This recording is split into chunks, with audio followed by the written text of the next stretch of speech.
नमस्कार, स्वागत है आप सभी का एबी स्टार न्यूज में और मैं हूं आपके साथ जुबैर चौधरी। वक्त तो चला आपका राज्य है आपकी खबरों का, जहां सबसे पहले बात करेंगे बिहार के आरा की, जहां पर एक किसान के बेटे का इसरो में सिलेक्शन हो गया। तो बिहार के आरा में एक किसान का बेटा अपनी कड़ी मेहनत के दम पर अंतरिक्ष की दुनिया में छलांग लगाने को तैयार है। दरअसल आरा के रहने वाले तपेश्वर कुमार का इसरो में सिलेक्शन हो गया है। तपेश्वर ने पहली बार में ही सफलता हासिल की और इसरो में टेक्निकल असिस्टेंट बन गए। तपेश्वर की इस कामयाबी से पूरे गांव में जश्न का माहौल है। तपेश्वर उद्वंत नगर प्रखंड के बरगही गांव के रहने वाले हैं। उनके पिता श्याम बिहारी कुशवाहा पेशे से किसान हैं और उनकी मां गृहिणी है। मां चंद्रवती देवी और पिता श्याम बिहारी कुशवाहा ने बहुत ही गरीबी के हालात से लड़ते हुए बेटे को पढ़ाने में कोई कसर नहीं छोड़ी। जिसके बाद माँ बाप की माने तो तपेश्वर कुमार को पढ़ाने के लिए उन्होंने अपने गांव की 12 कट्ठा जमीन को गिरवी रखकर तपेश्वर की पढ़ाई के लिए पैसे जुटाए थे और आज परिवार का त्याग और बेटे की मेहनत रंग लाई है। इसरो में टेक्निकल असिस्टेंट तपेश्वर कुमार की प्रारंभिक शिक्षा गांव के ही सरकारी स्कूल से हुई। इसके बाद साल 2018 में बिहिया के हाई स्कूल में मैट्रिक पास कर साल 2021 तक Patna new government polytechnical college में डिप्लोमा की पढ़ाई उन्होंने की और तैयारी की। जिसके बाद उन्होंने साल 2018 से साल 2021 के बैच में मैकेनिकल इंजीनियर से डिप्लोमा किया। फिर इसरो के लिए टीसीएस की परीक्षा में शामिल होकर वो पहली बार में ही टेक्निकल असिस्टेंट बन गए। इसरो में टेक्निकल असिस्टेंट के पद पे हुआ है। आईपीआरसी एक सेंटर है इसरो का, महेंद्रगिरी तमिलनाडु में, वहीं पर हुआ है। इसके लिए क्या पढ़ाई करते थे आप और कितना समय देते थे? हम मैकेनिकल इंजीनियरिंग में डिप्लोमा किए हुए हैं न्यू गवर्नमेंट पॉलिटेक्निक पटना 13 से, और 7 या 8 घंटा पढ़ाई करते थे। उसके बाद सेट प्रैक्टिस करते थे, ग्रुप डिस्कशन अपने दोस्त लोगों के साथ मिलकर। कहाँ रह करके पढ़ाई करते थे? पटना, यहीं पटना राजीव नगर। प्रारंभिक पढ़ाई आपकी कहाँ से हुई थी? प्रारंभिक पढ़ाई यहीं मेरा गांव का स्कूल है, उत्क्रमित मध्य विद्यालय बरगही, और उसके बाद मेरा 10th जो मैट्रिकुलेशन हुआ था वो हाई स्कूल भी। तो फिर बुलेटिन में बात कर लेते हैं फरीदाबाद की, जहां सड़क पर बदमाशों ने मारपीट की। तो फरीदाबाद के बल्लभगढ़ में स्कॉर्पियो सवार 2 बदमाशों का आतंक देखने को मिला। बदमाशों ने पहले तो दुकानदार के साथ मारपीट की और उसके बाद दुकान पर स्कॉर्पियो भी चढ़ा दी। पूरी घटना सीसीटीवी कैमरे में कैद हो गई। इस मामले की जानकारी मिलने पर पहुंची पुलिस ने आरोपियों के खिलाफ मुकदमा दर्ज कर लिया है। पुलिस ने आरोपियों की जल्द गिरफ्तारी का आश्वासन भी दिया है। जैसा एक वीडियो ये सामने आ रही है, इस पे हमने मुकदमा दर्ज करके 3 नंबर एफआईआर दर्ज करके इस पे हमने इन्वेस्टिगेशन जांच शुरू कर दी है। और इसमें हम एक स्कॉर्पियो गाड़ी देखने में आ रही है और उसमें कुछ 2 लड़के हैं जिनकी शिनाख्त करके पहचान करके उस पर जल्द से जल्द लीगल कार्रवाई की जाएगी। कितने बजे की घटना है? करीब 1:35 पे डेटेड 31 को ये हुई है और अब इस पे जैसे मेरे संज्ञान में आई तो हमने इसमें मुकदमा दर्ज। तो बुलेटिन में बात कर लेते हैं बिहार के बेतिया की। बता दें कि उत्तर भारत में ठंड का प्रकोप बढ़ता जा रहा है। तो उत्तर भारत में सर्दी का सितम देखने को मिल रहा है। आग कपाने वाली ठंड लोगों को परेशान कर रही है। बात बेतिया की करें तो बेतिया में भी घना कोहरा छाया हुआ है और गिरते तापमान के साथ ठंड बेतिया में बढ़ गई है। ठंड के बचाव के लिए रामनगर परिषद ने सभी चौक चौराहों पर अलाव जलाने की व्यवस्था की। साथ ही जेडीयू के अल्पसंख्यक प्रकोष्ठ के प्रखंड अध्यक्ष तबरेज आलम ने बताया कि अलाव जलाकर लोगों को ठंड से राहत दिलाने का काम लगातार किया जा रहा है, जो कि सराहनीय है। ठंड से सबसे ज्यादा परेशानी गरीब तबके के लोगों को होती है। अलाव जलाकर लोग आग तापते नजर आ रहे हैं और इससे काफी बचाव भी हो रहा है।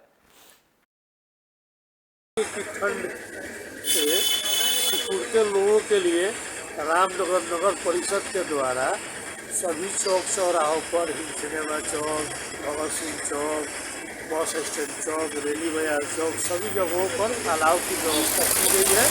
नगर पंचायत द्वारा सराहनीय कार्य किया जा रहा है। रामनगर में काफ़ी ठंड पड़ रहा है और नगर परिषद एक्टिव है। लोगों के ठंड से राहत के लिए अलाव की व्यवस्था की है। आपका नाम? कदम है। आपका नाम? तबरेज आलम, प्रखंड अध्यक्ष, जदयू अल्पसंख्यक प्रकोष्ठ, रामनगर की ठंड से।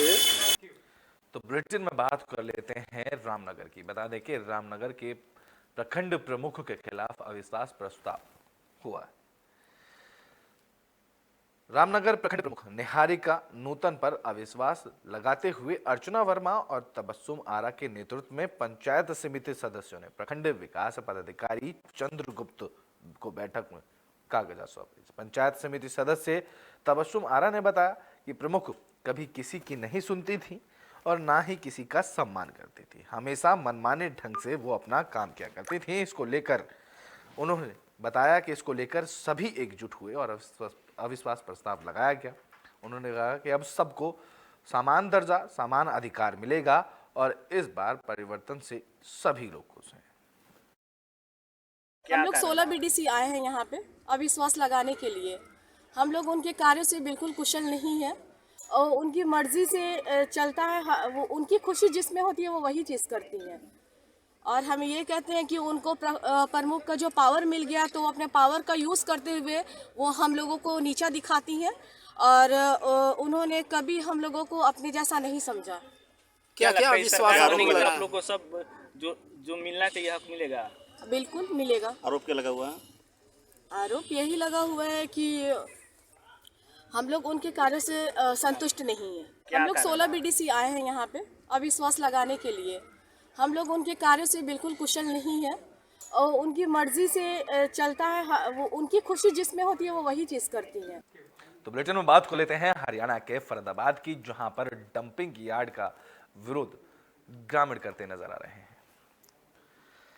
तो फरीदाबाद के समयपुर गांव के पास नगर निगम डंपिंग यार्ड बना रहा है, जिसके खिलाफ ग्रामीण पिछले 166 दिनों से धरने पर बैठे हुए हैं। अभी तक लोगों को कोई भी ठोस नतीजा या आश्वासन गांव वालों को नहीं मिला है।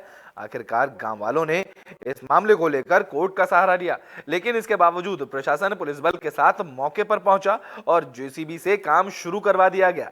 धरना स्थल पर बैठे लोगों का कहना है कि वो पुलिस से नहीं डरते हैं। वो अपने बच्चों का जीवन बचाने के लिए किसी भी हद तक जाएंगे और यहां कूड़े का डंपिंग यार्ड नहीं बनने देंगे। हमको यहाँ 166 दिन हो गए और हमने कमिश्नर को, डीसी को, कृष्णपाल गुर्जर को, सभी को ज्ञापन दिया है। 2-2 बार ज्ञापन दिया, उनसे 2-2 बार मिले। और हमारे यहाँ कुछ लोग, नीरज शर्मा, नैनपाल रावत और भी कुछ लोग आए, सभी ने आश्वासन दिया तुम्हारे यहाँ कूड़ा करकट नहीं डलेगा, लेकिन वो ढाक के 3 पात गरीब जनता को गुमराह किया। पहले तो गुमराह किया, यहाँ से पेड़ काटे गए। तो लोगों ने पूछा पेड़ क्यों काटे जा रहे हैं। उन्होंने कहा कि यहाँ फ्लैट बनेंगे, यहाँ स्कूल बनेगा, यहाँ हॉस्पिटल बनेगा। जनता को गुमराह करके इन्होंने 20-25 साल, कम से कम 20-25 साल की उम्र के पेड़ काटे गए। हजारों पेड़ यहाँ से काटे। धरने पर तो इसलिए बैठे हैं कि जो हमारे यहाँ गांव समयपुर के इसमें 4 दीवारी से सटे हुए एक डंपिंग यार्ड बना है, कूड़ा करकट का ढेर, जो फरीदाबाद NIT का सारा कूड़ा लाकर यहाँ डाला जाएगा। यहाँ गरीब जनता, आप देखे हो कि 9 इंच की दूरी पर ही गरीब जनता लोगों ने घर बनाए हुए हैं, कॉलोनियाँ बसी हुई हैं और पिछले 5 महीने से हम इसका धरना प्रदर्शन कर रहे हैं, अपना रोष प्रकट करने सरकार के सामने कि सरकार हमारी मांग को सुने, इस कूड़े करकट के ढेर को यहाँ से ले जाकर कहीं और बनाए ताकि गरीब जनता आसानी से जी सके। इसके आसपास कम से कम 13 से 14 स्कूल हैं जिसमें छोटे छोटे बच्चे भी पढ़ते हैं। उन छोटे छोटे बच्चे की जीवन की तरफ भी सरकार ना देखकर अनदेखा कर रही है। सरकार पता नहीं क्या चाहती है कि वैसे तो सरकार बहुत सारी योजनाएं, बेटी बचाओ बेटी पढ़ाओ, स्वच्छ भारत मिशन, लेकिन गरीब जनता पर हमेशा तलवार चलाने के लिए लटकी। तो बुलेटिन में बात को लेते हैं हरियाणा के यमुनानगर की, जहां पर गेस्ट टीचरों का प्रदर्शन देखने को मिला है। बता दें कि यमुनानगर की जगधारी अनाज मंडी में गेस्ट टीचर का हल्ला बोल देखने को मिला। नियमित किए जाने की मांग को लेकर गेस्ट टीचर ने शिक्षा मंत्री की शव यात्रा निकाली और कन्हैया सब चौक पर शिक्षा मंत्री कंवरपाल गुर्जर का पुतला फूका। इस दौरान गेस्ट टीचर्स ने सरकार के खिलाफ जमकर नारेबाजी भी की। गेस्ट टीचर्स ने बताया कि वो पिछले 4 दिनों से अपनी मांगों को लेकर लगातार प्रदर्शन कर रहे हैं। सरकार को इस बार भी उन्होंने ज्ञापन भी दिया। शिक्षा मंत्री ने से कई बार वार्ता भी हो चुकी है, लेकिन समस्या का कोई समाधान उन लोगों के अब तक नहीं हुआ, जिससे गेस्ट टीचर में नाराजगी अब देखने को मिल रही है। बता दें कि यमुनानगर में गेस्ट टीचर की तरफ से इस बात को लेकर प्रदर्शन किया गया। हम अपने अधिकारों की मांग कर रही है, जो सरकार 18 सालों से हमारा जो शोषण कर रही है, जो अखबारों के माध्यम से, समाचार पत्रों के माध्यम से, मीडिया के माध्यम से जनता को बरगलाने का काम करने के लिए इनको पक्का किया, इनको 58 साल तक इनका रोजगार सुरक्षित किया, लेकिन वास्तविक रूप में हमारे साथ ऐसा कुछ नहीं हुआ है। अगर हम पक्के होते तो प्रदेश के हर कोने से 22 जिलों से अतिथि अध्यापक भारी संख्या में, चौथा दिन हो गया हमारा इस महापड़ाव को, आज हम कड़ाके की ठंड में यमुनानगर जगाधरी में माननीय शिक्षा मंत्री के घर पे नहीं होते। अगर आज हम पक्के होते तो आज उसी सरकार की जो गलत नीतियां हैं, जो इनके वादे झूठे होते हैं, उसी को कड़ी में आज हमारा चौथा दिन है। हम माननीय शिक्षा मंत्री का पुतला फूके महिलाओं के द्वारा उनका रोज प्रदर्शन करके चम्मच और थालियों का बजा के हम अपने नियमितीकरण की लड़ाई को लड़ रहे हैं। करें हम अपने अधिकारों की मांग कर रहे हैं, जो सरकार 18 सालों से हमारा जो शोषण कर रही है, जो अखबारों के माध्यम से, समाचार पत्रों के माध्यम से, मीडिया के माध्यम से जनता को बरगलाने का काम करने के लिए इनको पक्का किया, इनको 58 साल तक इनका रोजगार सुरक्षित किया, लेकिन वास्तविक रूप में हमारे साथ ऐसा कुछ नहीं हुआ है। अगर हम पक्के होते तो प्रदेश के हर कोने से 22 जिलों से अतिथि अध्यापक भारी संख्या में, चौथा दिन हो गया हमारा इस महापड़ाव को, आज हम कड़ाके की ठंड में यमुनानगर जगाधरी में माननीय शिक्षा मंत्री के घर पे नहीं होते। अगर आज हम पक्के होते तो आज उसी सरकार की जो गलत नीतियां हैं, जो इनके वादे झूठे होते हैं, उसी को कड़ी में आज हमारा चौथा दिन है। हम माननीय शिक्षा मंत्री का पुतला फूके महिलाओं के द्वारा उनका रोज प्रदर्शन करके चम्मच और थालियों का बजा के हम अपने नियमितीकरण की लड़ाई को लड़ रहे हैं। करें हम अपने अधिकारों की मांग कर रहे हैं, जो सरकार 18 सालों से हमारा जो शोषण कर रही है। तो बुलेटिन में बात कर लेते हैं हरियाणा के रोहतक की, जहां रेवेन्यू पटवार और कानून गो एसोसिएशन की हड़ताल शुरू की गई। तो हरियाणा में द रेवेन्यू पटवार और कानून गो एसोसिएशन का प्रदर्शन देखने को मिला। बता दें कि एसोसिएशन ने 5 जनवरी तक हड़ताल करने का ऐलान किया। रोहतक में भी तहसील के बाहर सरकार के खिलाफ लंबित मांगों को लेकर प्रदर्शन किया गया। इस दौरान एसोसिएशन से जुड़े कर्मचारी काम भी नहीं करते हुए पाए गए, जिसकी वजह से जमीन पैमाइश, जमीन रिकॉर्ड, फसलों के वेरिफिकेशन समेत कई काम नहीं हो पा रहे हैं। लोगों को परेशानियों का सामना भी इस प्रदर्शन से करना पड़ रहा है। बता दें कि एसोसिएशन पटवारी कानूनगो के बढ़ाए गए वेतन को 1 जनवरी साल 2016 से नोटिफिकेशन और 25 जनवरी साल 2023 से वास्तविक रूप में लागू करवाने की मांग कर रहा है। नायब तहसीलदार की 3 साल से लंबित विभागीय परीक्षा और पटवारियों की स्थायी भर्ती समेत विभागीय समस्याओं को लेकर यह विरोध प्रदर्शन किया जा रहा है। एसोसिएशन ने चेतावनी दी है कि अगर उनकी मांगे नहीं मानी जाती हैं तो वो हड़ताल आगे भी बढ़ा सकते हैं। जयवीर चहल, प्रधान पटवार कानून एसोसिएशन हरियाणा। जी बताइए। रेवेन्यू पटवार कानून एसोसिएशन हरियाणा। जी बताइए। हाँ जी, हमारा पिछले 4 जनवरी को 2023 को माननीय मुख्यमंत्री जी से हरियाणा भवन दिल्ली में हमारी बात हुई थी, बड़ी सकारात्मक हुई। हमारी पे स्केल की एक मांग थी 35,400 की, बहुत पुरानी, तो उन्होंने 35,400 से तो मना किया, लेकिन उन्होंने कहा हम कोई बीच का रास्ता निकालेंगे और सबको खुश करेंगे और 26 जनवरी से पहले जो है वो नोटिफिकेशन जारी हो जाएगा। तो वो 24 जनवरी को हो गया, बहुत ठीक हुआ, बड़ी खुशी हुई हरियाणा भर में। लेकिन 9 फरवरी को वही लेटर पुरानी तारीख में एक रिमार्क्स कॉलम के अंदर पर्सपेक्टिवली शब्द लगा करके सारा खेल बिगाड़ दिया गया, उसे सारा संतुलन जो है वो बिगड़ गया।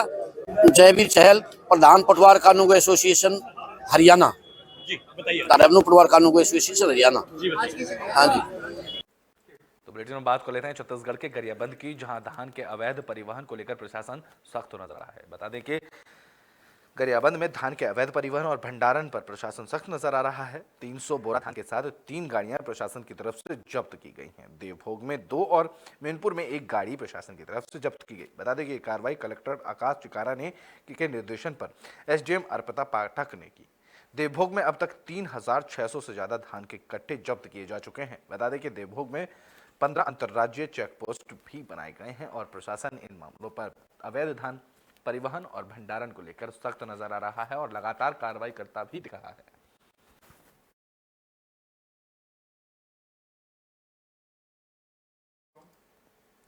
तो बुलेटिन में बात कर लेते हैं छत्तीसगढ़ के जांजगीर चांपा की, जहां उंगली के ऑपरेशन के दौरान युवक की मौत हुई, जिसके बाद परिजनों ने जमकर हंगामा किया। तो जांजगीर चांपा में ऑपरेशन के दौरान मरीज की मौत हो गई। मामला नायक मैटरनिटी हॉस्पिटल का है। मरीज की मौत पर परिजनों ने जमकर हंगामा किया। अस्पताल पर गलत इंजेक्शन लगाने का आरोप भी लगाया। बता दें कि मरीज धनंजय साहू की उंगली फ्रैक्चर हो गई थी और उंगली फ्रैक्चर होने पर इलाज के लिए अस्पताल में उन्हें भर्ती कराया गया था। परिजनों की माने तो धनंजय की टेस्ट रिपोर्ट नॉर्मल थी। ऑपरेशन थिएटर में इंजेक्शन लगाने के बाद मरीज की मौत हो गई। डॉक्टर पर मरीज की मौत के बाद रिपोर्ट फाड़ने का आरोप लगा है। जानकारी मिलने पर पहुंची पुलिस ने मामले की जांच शुरू की। होटल से उनका ऑपरेशन था, पैर में छोटी सी उंगली टूटी है, उसकी ऑपरेशन हो रहा था। हम लोग सुबह मामा जी से बात भी किए थे, उन्होंने कहा सब ठीक है। यहाँ जैसे कि मेरे भाई ने बताया सब सही चल रहा था। मेरे शासन से मांग है इस प्रकार की धांधली वाले हॉस्पिटल को बंद किया जाए। मैं मुख्यमंत्री जी से रिक्वेस्ट करती हूँ, हाथ जोड़ के मेरा निवेदन है कि जो भी नायक सर होंगे या फिर जो भी गोवर्धन साहू जो भी है, उन सबको कड़ी से कड़ी कार्रवाई की जाए और इस हॉस्पिटल को बंद की जाए। इस हॉस्पिटल में कितने लोगों के जान के साथ खेला जा रहा है किसी को नहीं पता है। मेरे मामा जी आज नहीं रहे हैं, इस सब का दुख हमें है। मरीज को कल चोट लगा था उसकी उंगली में, उसकी उंगली कट गई थी और उसका जो हड्डी है वो खिसक गया था उंगली का। ठीक है, तो उसको आज ऑपरेशन करके उसको वायर डालने के लिए बुलाया गया था। आज सुबह वो आया था, तो ऑपरेशन के पहले उसका तैयारी करना पड़ता है, तो उसमें उसको एंटीबायोटिक का डोज दिया गया था। ठीक, तो एंटीबायोटिक टेस्ट डोज दिया गया था, थोड़ा सा 0.5 ml देते हैं उसको। होटल से उनका ऑपरेशन था, पैर में। तो बुलेटिन के आखिरी में बात कर लेते हैं पश्चिमी चंपारण की, जहां बिजली विभाग की तरफ से अधिकारियों के साथ बैठक की गई। बता दें कि पश्चिमी चंपारण के नरकटियागंज में बिजली विभाग के आरएफएफ और आरसी की बैठक की अध्यक्षता मनोज कुमार मिश्रा ने की। बैठक के दौरान संगठन के विस्तार और मजबूती पर मंथन किया गया। कुछ सदस्यों ने इस दौरान कहा कि अभी विद्युत विभाग स्मार्ट मीटर लगा रहा है, सभी जगहों पर स्मार्ट मीटर लग जाने के बाद मीटर रीडिंग का काम बंद हो जाएगा, इसलिए बिजली विभाग को सभी कर्मचारियों का समायोजन विभाग में करना चाहिए। बैठक के बाद समिति ने मनोज कुमार मिश्रा को अध्यक्ष नियुक्त किया और वहीं उपाध्यक्ष पद पर अभय चंद्र शर्मा और जिला सचिव राजन राय को बनाया गया। रीडर यहाँ उपस्थित हुए हैं कि स्मार्ट मीटर लगने के कारण हम लोगों का बेरोजगारी अब चरम पर पहुंचने जा रहा है। तो हम लोगों का गवर्नमेंट से यही गुजारिश है कि हम लोगों को न विभाग से परेशानी है न स्मार्ट मीटर लगाने से परेशानी है। हम लोगों का समायोजन विभाग में किसी न किसी पद पर किया जाए, ताकि अब हम लोग बाहर किसी वैकेंसी भी भरने के लायक नहीं है। हम लोगों ने अपना बहुमूल्य समय बिजली विभाग को दिया है और 2013 से बिजली विभाग को जीरो से हीरो बनाने में हम लोगों ने अपना अहम भूमिका निभाया है। रीडर आपका राज्य आपकी खबरों में भी के लिए बस इतना ही। देश और दुनिया की तमाम खबरों के लिए देखते रहें AB स्टार न्यूज।